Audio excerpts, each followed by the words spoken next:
জীবনের এক কলঙ্কিত অধ্যায়ের সমাপ্তি করে নতুন জীবনের পথে পাড়ি দেবে।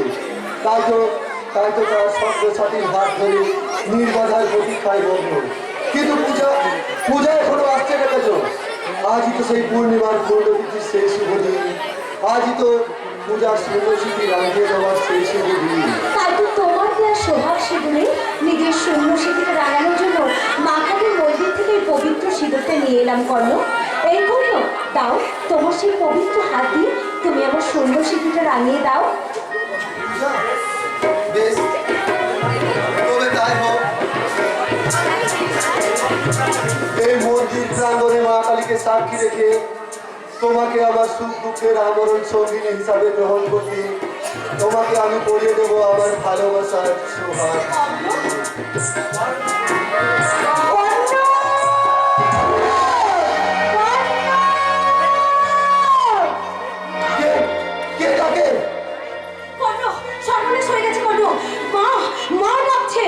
চলো কর্ণ, এখন এখান থেকে পালিয়ে চলো, নইলে আমাদের বিপদ হতে পারে। কিসের বিপদ পূজা? আর কেই বা ওই ভদ্র মহিলা যে কিনা আমার নাম ধরে ডাকছে? এত কথা বলার সময় এখন নেই কর্ণ। প্লিজ কর্ণ, তুমি আমার সঙ্গে পালিয়ে এসো, নইলে আমাদের বিপদ হতে পারে। প্লিজ প্লিজ পালিয়ে এসো। পূজা, পূজা, কোন বিপদের আশঙ্কায় পূজা এমন অস্থির হয়ে পালিয়ে গেল? কর্ণ,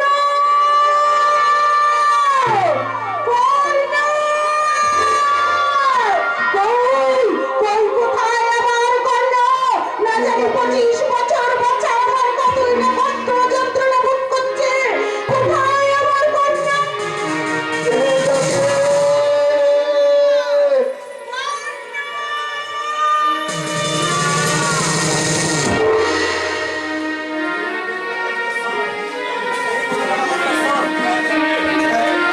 হাজার তারা আলোয় ভরা চোখের তারা স্বপ্ন দিয়ে সাজাই চোখে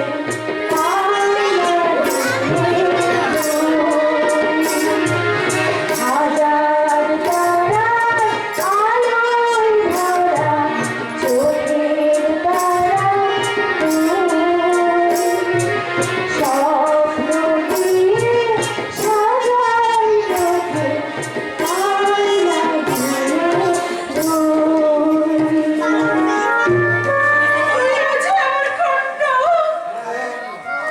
আমি কেন? কিন্তু কিন্তু তুমি কে? কে তুমি? আমি তোর জন্মদাত্রীর মা। 25 বছর আগে তোর পিতৃ পরিচয় না দিতে পারে আমি তোকে বংশাবলীর তীরে বসিয়ে দিয়ে এসেছিলাম।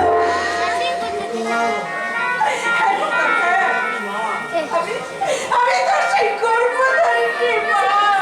মা, তুমি আমার মা। আমি তোর মা বাবা, আমি তোর মা। কি আনন্দ! আনন্দে আমার বুকটা ভরে যাচ্ছে। আজ আজ আমি একা নই, আমার একটা মায়াময় জগৎ আছে। আর আর আছে আমার বহু আকাঙ্ক্ষিত গর্ভধারিণী মা। মা, মা গো! খোকা, খোকা, খোকা, আমার বড় খোকা।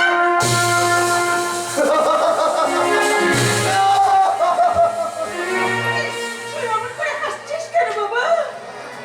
আমি তো কোনো অন্যায় করিনি, তবে কোন অপরাধে তুমি আমায় ফেলে পালিয়ে গিয়েছিলে? ভুল করেছিলাম খোকা, আমি ভুল করেছিলাম। তুই আমাকে ক্ষমা কর বাবা, তুই আমাকে ক্ষমা কর। না! তুমি আমার ক্ষমা কোনোদিনও পাবে না।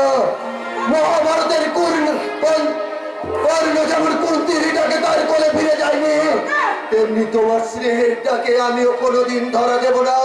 যাও, যাও, চলে যাও, তুমি আমার সামনে থেকে চলে যাও। বেশ, আমি চলেই যাচ্ছি বাবা, আমি চলেই যাচ্ছি।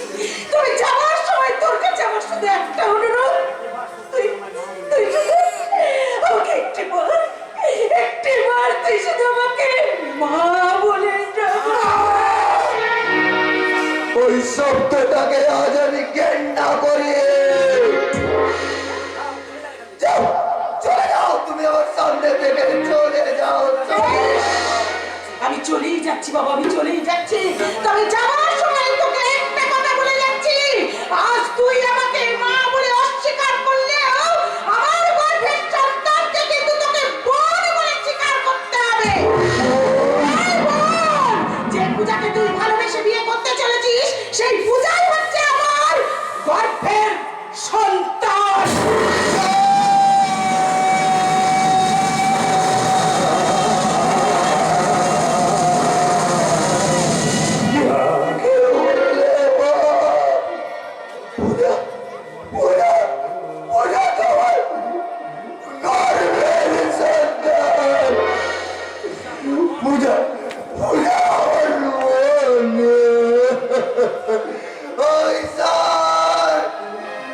তুমি কি করলে মোদের সঙ্গে? আমি পৃথিবীটা কি স্তব্ধ হয়ে গেছে, বাতাস কি বন্ধ হয়ে গেছে, নদী নালা সাগর কি শুকিয়ে মরুভূমি হয়ে গেছে। ও বাতাস, তুমি আমার ওপর চুরে মারো যত যত বজ্র। আমি মৃত্যু চাই, মৃত্যু চাই, মৃত্যু চাই।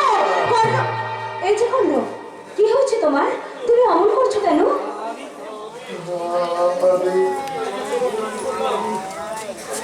চরম ভুল আমি করলাম। কর্ণ, আমি কেমন করে সব এই শোধন করলো। করবো?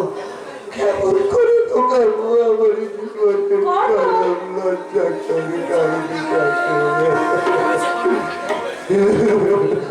কর্ণ, এই কর্ণ, কি হচ্ছে তোমার? তুমি কি অসুস্থ? না না, আমি সম্পূর্ণ সুস্থ। আরে সুস্থ স্বাভাবিকভাবে বাচ্চা ছোট হয়ে আজ আমি এই শুভ লগ্নটাকে বিশেষভাবে উপভোগ করতে চাই। তবে এসো কর্ণ, আজ আমাদের মিলন বাসর। এই মিলন বাসরে তুমি আমার সৈন্য স্মৃতিটা তোমার আদর সোহাগ দিয়ে পূর্ণ করে দাও। দাও না কর্ণ, দাও দাও যা দেবো, দাও নিশ্চয় দেবো। দাও। তবে তবে সিঁদুর নয়, তবে তোমার আমার ভিন্ন লজ্জাকর কাহিনীটাকে চিরতরে মুছে ফেলতে তোমাকে আমি মৃত্যু দিলাম।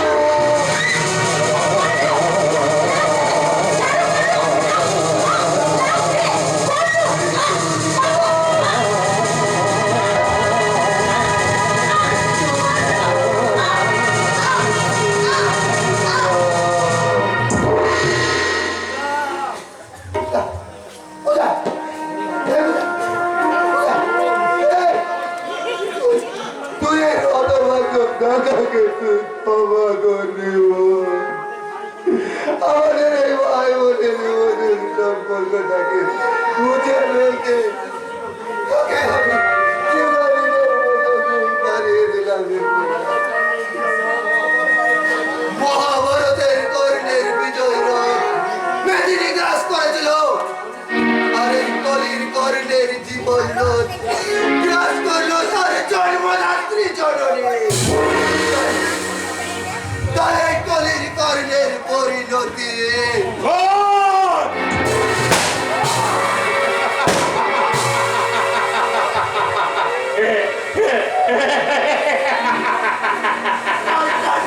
जिंदगी के लिए तुझे अभी घूम पारिए दिले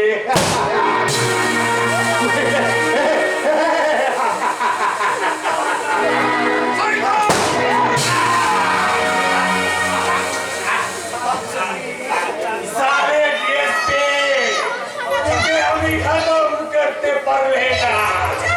जय किसान जी, जय किसान जी।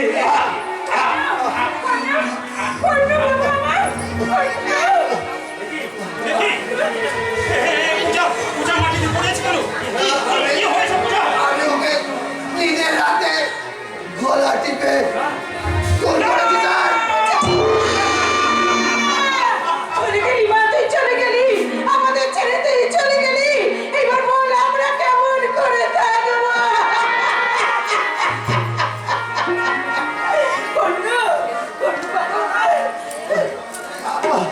মা গো বর্ণকে আমি বন্যাই যে আমার বড় খোকা। এই কথা তুমি আগে বলনি কেন? তাহলে বর্ণকে আমি আমার পিতার স্বীকৃতি দাও। চাই না স্যার, চাই না আমি পিতার সন্তান হতে। আমি আমার মায়ের সন্তান হয়ে কলির কর্ণ হয়ে মরতে চাই। আমাকে ছেড়ে দে, চলে যেতে পারবি না বাবা। তুই অনেক কষ্ট করেছিস 25 বছর ধরে। আমি তোমার কথা রেখেছি মা। তোমাকে মা বলে স্বীকার না করলেও তোমার গর্বের সন্তানকে আমি বোন বলে স্বীকার করেছি মা।